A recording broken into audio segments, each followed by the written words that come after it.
इंसान के बुनियादी सवाल। इस संपूर्ण विश्व और इंसान का अल्लाह ईश्वर एक है। ईश्वर ने इंसान को बनाया और उसकी सभी आवश्यकताओं को पूरा करने का प्रबंध किया। इंसान को इस ग्रह पर जीवित रहने के लिए लाइफ सपोर्ट सिस्टम दिया। इंसान को डोट उसके मूल प्रश्नों का उत्तर भी बताया।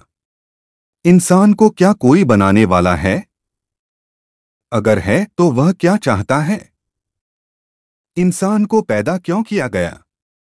इंसान के जीवन का उद्देश्य क्या है?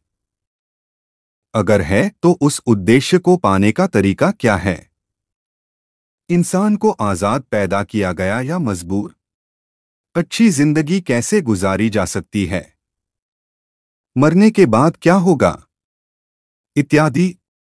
यह इंसान के बुनियादी सवाल हैं जिनका जानना उसके लिए बहुत जरूरी है।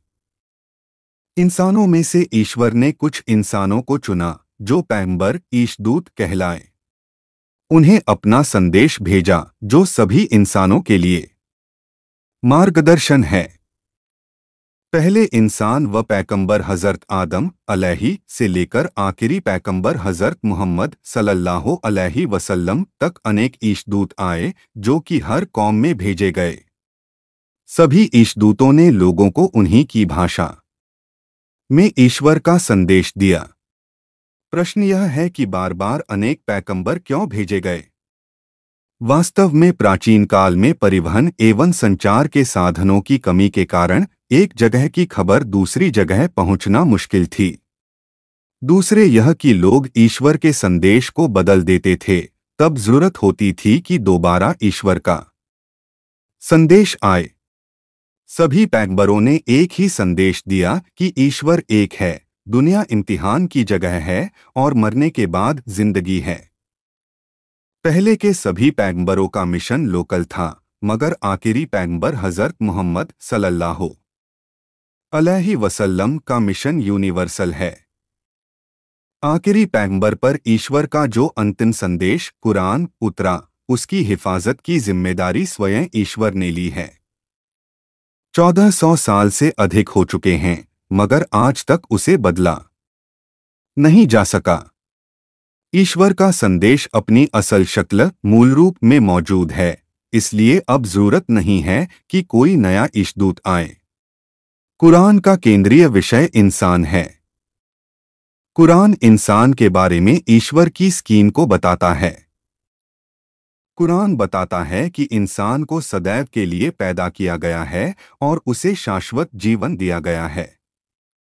ईश्वर ने इंसान के जीवन को दो भागों में बांटा है। मौत से पहले का समय जो अस्थायी है, इंसान के इम्तिहान के लिए है। मौत के बाद का समय जो स्वर्ग या नरक के रूप में दुनिया में किए गए अच्छे या बुरे कर्मों का बदला मिलने के लिए है। यह कभी न खत्म होने वाला स्थायी दौर है। इन दोनों के बीच में मौत एक तबादले ट्रांजिशन के रूप में है। इंसान की जिंदगी का उद्देश्य कुरान बताता है कि दुनिया इंसान के लिए एक परीक्षा स्थल है। इंसान की जिंदगी का उद्देश्य ईश्वर की इबादत उपासना है। कुरान 51-56 इबादत का अर्थ ईश्वर केंद्रित जीवन गॉड सेंटर्ड लाइफ व्यतीत करना है। इबादत एक पार्ट टाइम नहीं बल्कि फुल टाइम अमल है जो पैदाइश से लेकर मौत तक जारी रहता है। वास्तव में इंसान की पूरी जिंदगी इबादत है, अगर वह ईश्वर की मर्जी के अनुसार व्यतीत हो। ईश्वर की मर्जी के अनुसार जीवन व्यतीत करने का आदी बनाने के लिए आवश्यक था कि कुछ प्रशिक्षण भी हो, इसलिए नमाज, रोजा, निराहार, उपवास, ज़कात और हज को इसी प्रशिक्षण के रूप में रखा गया। इनमें समय की, एनर्जी की और दौलत की कुर्बानी द्वारा इंसान को आध्यात्मिक उत्थान के लिए और उसे व्यावहारिक जीवन के लिए लाभदायक बनाने के लिए प्रशिक्षित किया जाता है। इस ट्रेनिंग को बार बार रखा गया ताकि इंसान को अच्छाई पर स्थिर रखा जा सके, क्योंकि इंसान अंदर व बाहर से बदलने वाला अस्तित्व रखता है। ईश्वर सबसे बेहतर जानता है कि कौन सी चीज इंसान के लिए लाभदायक है और कौन सी हानिकारक। ईश्वर इंसान का भला चाहता है, इसलिए उसने हर वह काम जिसके करने से इंसान स्वयं को हानि पहुंचाता, करना हराम अवैध ठहराया, और हर उस काम को जिसके न करने से इंसान स्वयं को हानि पहुंचाता, इबादत कहा और उनका करना इंसान के लिए अनिवार्य कर दिया। ईश्वर का अंतिम संदेश कुरान दुनिया में पहली बार रमजान के महीने में अवतरित होना शुरू हुआ। इसीलिए रमजान का महीना कुरान का महीना कहलाया।